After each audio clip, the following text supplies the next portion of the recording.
Mackenzie. If you have been involved in labor in any way in many years in New Hampshire, then you already know Mark Mackenzie. He was started out his career as a firefighter in Manchester. Now is currently the president of the New Hampshire AFL-CIO. So let's give a big warm welcome to President Mark Mackenzie. Well, thank you very much for the opportunity to be here with you today.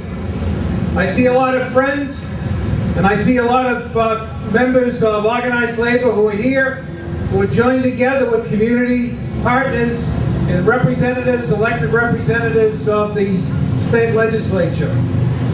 Let me first say that the way that we win is for all of us to get under the tent together.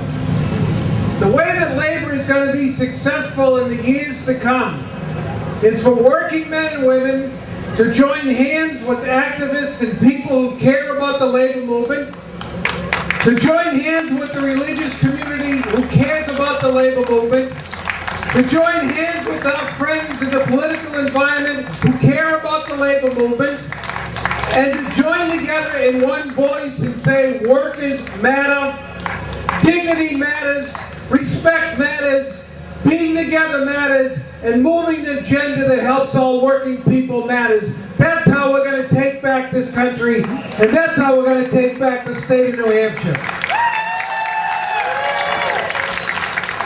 You know, others have said, when faced with what we were faced this past legislative session, and believe me, it's not over yet, and I don't trust some of those people who are banging the hammer up at the front of the Capitol.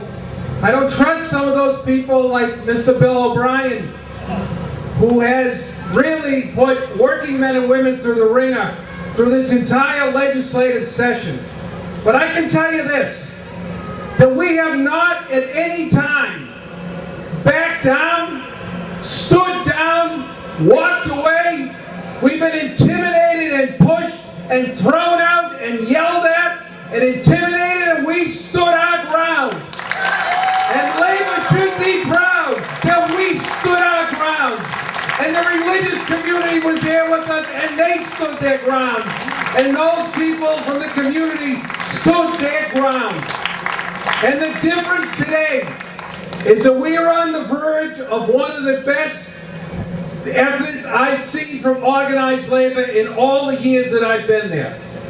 And for those of you who showed up week after week, and we had all kinds of stuff to bring you there. We had the pork sandwiches, we had the brown bag lunches, we had the coffee, we had the bagels, we had the donuts, we had everything.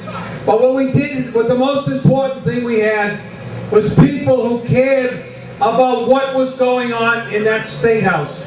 And I want to personally thank those people, not only from the Democratic Party who stood with us, but also those people who are independents and Republicans who stood with us at all odds, under all kinds of pressure. From the Speaker of the House, stood with us. All of those, anybody who wants to know, has the information they need to make decisions about who stood with us and what side were you on. And you're going to see all that information. We're rolling that out now. And when you have an opportunity to see your state representative, when you see your state senator, you ask them, what side were you on? What side were you on? Because it's never been more clear than it is right now who stood with us and who stood against us. And finally, let me say this. We have a lot to be proud of. We've got to grow this labor movement. We've got to make this bigger and better than we ever have before. And we've got to do it in a different way. We've got to bring together people who care about what we're doing. And we've got to march together into the future to take back our state and to take back our nation. We will not be intimidated, as I said. We will not go away. We have been hit before. We will be hit again. We have been dragged down and we got up. We have been knocked over and we got up. We have been thrown out and we got up. And we will not be quiet. We will not be quiet. will stand for what we believe. We will stand for what America believes. And we will be stronger and stronger in the days to come. Keep hope alive. Keep hope alive. Keep hope alive. Thank you.